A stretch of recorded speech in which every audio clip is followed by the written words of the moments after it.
Good morning, class 8. Today we discuss remaining questions of exercise 6.2. 10 तक कर लिए थे हमने, ठीक है। तो क्वेश्चन नंबर 11 है, देखिए क्या कह रहा है।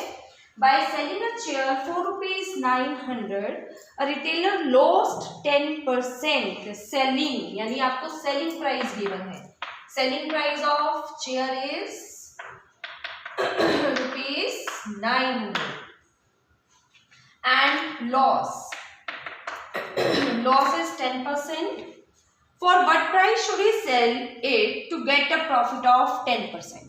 तो आपसे ये पूछ रहा है वो कि वो इस चेयर को किस रेट पर बेचे, कितने में बेचे कि so that he will have a profit of 10%. तो सबसे पहले आप सेलिंग प्राइस और लॉस को यूज करके क्या निकालेंगे, cost price of the chair.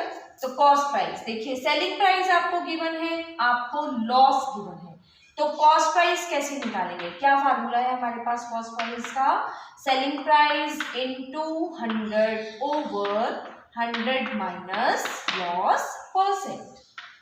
तो सेलिंग प्राइस कितना है आपके पास 900 इनटू 100 डिवाइड बाय 100 माइनस 10। देखिए अब ये 100 से 100 डायरेक्ट कैंसिल नहीं होगा, पहले आप इसे माइनस करेंगे। 100 माइनस 10 दैट इज 90। 0 से 0 कैंसिल, 9 से कैंसिल किया 10, ठीक है। तो आपके पास कितना आ गया, कॉस्ट प्राइस 1000 रुपीज, ठीक है। अब यानी कि उसको कॉस्ट कितनी बड़ी है 1000 रुपीज की, और वो चाहता है कि उसको 10% क्या हो जाए, प्रॉफिट। तो now cost price of chair is ₹1000 और प्रॉफिट कितना लेना चाह रहे हैं वो, अगेन प्रॉफिट इज 10%। तो सेलिंग प्राइस निकालना आपने, सेलिंग प्राइस का फार्मूला क्या है हमारे पास, cost price into 100 plus profit percent upon 100। तो कॉस्ट प्राइस हो गया 1000, 100 प्रॉफिट परसेंट इज 10 अपॉन 100। 0 से 0 कैंसिल, 100 प्लस 10 110, यानी कि अब वो चेयर को कितने में सेल करेगा 1100 में। अगर वो चेयर को 1100 रुपीज में सेल करता है तो उसको 10% का क्या होता है, profit. Next is question number 15। A furniture seller bought 20 tables for ₹1,20,000 and sold these at a profit equal to the selling price of 4 tables. Find the selling price of 1 table. देखिए आपको क्या दिया हुआ है, फर्नीचर सेलर बोट, आपको boat किया ना उसने, इट मीन्स क्या दिया है, cost price.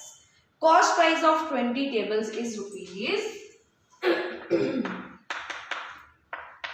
cost price of 20 tables is ₹1,20,000, ठीक है। and sold these at a profit equal to selling price of 4 tables। तो अब वो प्रॉफिट आपको परसेंटेज में ना देके क्या कह रहा है कि प्रॉफिट कितना लिया उसने, जितना सेलिंग प्राइस है 4 टेबल्स का। तो हम मान लेते हैं, let us consider, let the selling price of 1 table, selling price of 1 table is ₹100। so selling price of 20 tables कितना हो जाएगा, selling price of 20 tables is ₹100 into 20 that is ₹2,000, ठीक है। और प्रॉफिट कितना हो रहा है उसको, profit is equal to selling price of 4 tables. तो आपके पास 4 टेबल्स का सेलिंग प्राइस कितना होगा, 4 into 100 दैट इज ₹400, ठीक है।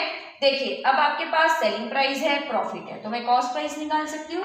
कॉस्ट प्राइस क्या होता है, सेलिंग प्राइस माइनस प्रॉफिट, ठीक है। सेलिंग प्राइस आपका 2000, प्रॉफिट आपका 400, तो कॉस्ट प्राइस कितना आ गया आपके पास 1600, ठीक है। तो देखिए अब हम कंपैरिजन से करेंगे, क्योंकि इसमें कोई मुझे परसेंटेज वगैरह नहीं दी हुई है, तो इस क्वेश्चन में हम कंपैरिजन करेंगे। देखिए अगर कॉस्ट प्राइस हमारा 1600 है तो सेलिंग प्राइस क्या था 20 टेबल्स का 2000 रुपीज, ठीक है। ऐसे ही मुझे कॉस्ट प्राइस 20 टेबल्स का दिया हुआ है तो मैं कॉस्ट प्राइस क्या निकाल दूंगी, cost price of 20 tables use करके selling price of 20 tables find करेंगे हम। ठीक है, तो उसके लिए हम स्टेटमेंट लगाते हैं, if cost price is rupees 1600 then selling price of 20 tables कितना था 2000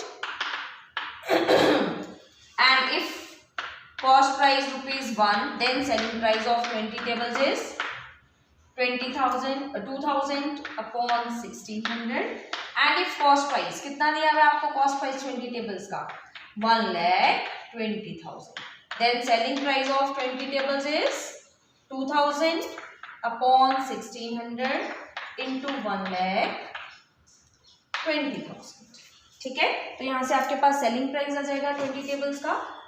देखिए 2 0 से 2 0 कट होगी, 4 5 20, 4 4 16, 4 से कट के आपने कितना आ जाएगा 4 3 12 और बाकी zeros that is 30,000।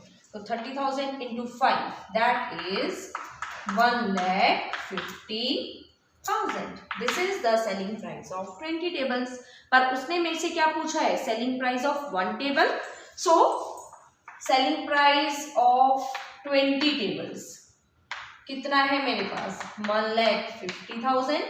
So selling price of 1 table is 1,50,000 divide by 20। 0 से 0 कैंसिल और जब आप कट करेंगे तो आपके पास सेलिंग प्राइस कितना आ जाएगा ₹7,500। Selling price of 1 table will be 7,500। ठीक है जी। नेक्स्ट है क्वेश्चन नंबर 18। देखिए क्वेश्चन नंबर 18 में क्या है, a bicycle is sold at a gain of 16%, had it been sold ₹100 more the gain would have been 20%, find the cost price of the bicycle.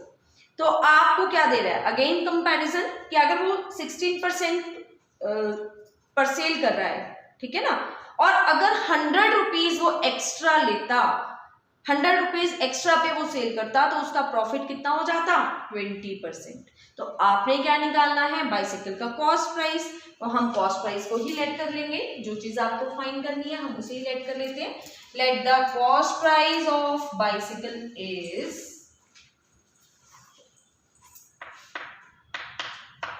Let cost price of bicycle is ₹100।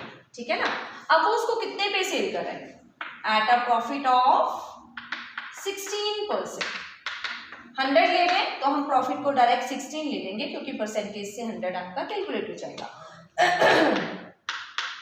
तो यानी कि आपका selling price कितना आ गया, selling price of bicycle 116। ठीक है, अब second condition लेते हैं, कॉस्ट प्राइस ऑफ बाइसिकल कितना है आपके पास 100 और प्रॉफिट क्या कह रहा है 20% अगर ले हम तो सेलिंग प्राइस कितना हो जाएगा, सेलिंग प्राइस मस्ट बी 120। तो डिफरेंस कितना आ गया, difference between selling prices 120 minus 116 that is ₹4। 4 rupees का डिफरेंस आ गया और उसने हमें कितने का डिफरेंस दिया है 100 रुपीज का डिफरेंस दिया है, तो हम उसी को ही यूज करेंगे। स्टेटमेंट लगाते हैं, if difference between selling price is ₹4 then cost price, अब हमारा कॉस्ट प्राइस कितना था ₹100 and if difference between selling price ₹1 then cost price is ₹100/4 and if difference between selling price is rupees कितना given है हमें 100, क्योंकि 100 रुपये ज्यादा में बेच रहा था ना वो उसको, अगर 100 रुपीज ज्यादा में वो उसको बेच रहा है तो आपको क्या निकालना है कॉस्ट प्राइस। ठीक है, तो हमने इसीलिए कॉस्ट प्राइस को इधर रखा है, तो ये आपके पास आ जाएगा 100/4 इंटू 100। 4 से कट किया 25, तो आपके पास कॉस्ट प्राइस कितना आएगा बाइसिकल का ₹2500। ठीक है, देखिए क्या कहा था उसने क्वेश्चन में, a bicycle is sold at a gain of 16%, had it been sold rupees 100 more, कि अगर उसे 100 रुपये ज़्यादा में बेचा जाता, the gain would have been 20%, तो अब उसको गेन कितना हो जाता 20%। तो आपने क्या निकालना था कॉस्ट प्राइस। तो मैंने कंपैरिजन किया, मैंने दोनों प्रॉफिट से क्या निकाल दिया सेलिंग प्राइस। पहले प्रॉफिट से सेलिंग प्राइस आ रहा था 116, दूसरे प्रॉफिट से सेलिंग प्राइस आ रहा था 120, और दोनों का डिफरेंस कितना आ रहा था ₹4। अगर आपका सेलिंग प्राइस में डिफरेंस 4 रुपीज था तो कॉस्ट प्राइस कितना आ रहा था 100। अगर सेलिंग प्राइस में डिफरेंस 1 रुपी का था तो कॉस्ट प्राइस कितना था 100/4, और हमें सेलिंग प्राइसेस में डिफरेंस कितना दिया हुआ है क्वेश्चन में 100, तो कॉस्ट प्राइस कितना आ गया आपके पास 2500। ठीक है, तो क्लास 8 अब आपने ये एक्सरसाइज जो है वो कंप्लीट करनी है।